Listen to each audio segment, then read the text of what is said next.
இமாமுனா ஷாஃபி ரஹிமஹுல்லாஹ் அவர்களுடைய அகீதா என்பது பரிசுத்தமான அகீதா.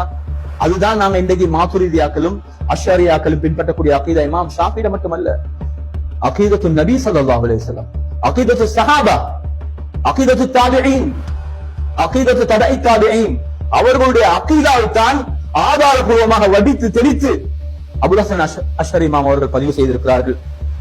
முதலாவதாக இப்ப நான் இதுல உங்களுக்கு இமாம் ஷாஃபி ரஹிமஹுல்லாஹ் அவர்களுடைய நிலைப்பாடையும், அவர்களுக்கு கல்வி கற்றுக் கொடுத்த 2 ஆசான்கள் இமாம் மாலிக் ரஹிமஹுல்லாஹ் அவர்கள், இமாம் சுஃபியான் இப்னு உயைனா ரஹிமஹுல்லாஹ் அவர்கள் மக்கால, அவர்களுடைய சிந்தனையும், இமாம் ஷாஃபி ரஹிமஹுல்லாஹ் அவர்களுடைய மாணவர் அஹ்மத் இப்னு ஹம்பலுடைய கருத்தையும் ரஹிமஹுல்லாஹ், அதே போல இமாம் ஷாஃபி ரஹிமஹுல்லாஹ் அவர்களுடைய மாணவர் ஹுமைதி ரஹிமஹுல்லாஹ் அவர்கள் கல்வி கற்ற புகாரி இமாமுடைய கருத்தையும் நான் சொல்லிக் கொள்கிறேன். ஏண்டா பரவலாக இருக்கு, சலஃபுகளுடைய சிந்தனைகளை பேசுறதா மிச்ச நேரம் பேசலாம். ஆனா இன்றைக்கு மக்களுக்கு மத்தியில் அகீதத்து சலஃப் என்று இந்த இமாம்களுக்கு மாற்றமான சிந்தனை தான் பரப்பப்பட்டுக் கொண்டிருக்கிறது.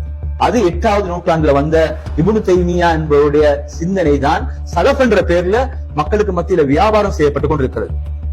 ஏன்னா இன்றைக்கு அறிவியல் விபச்சாரம் நடக்குது.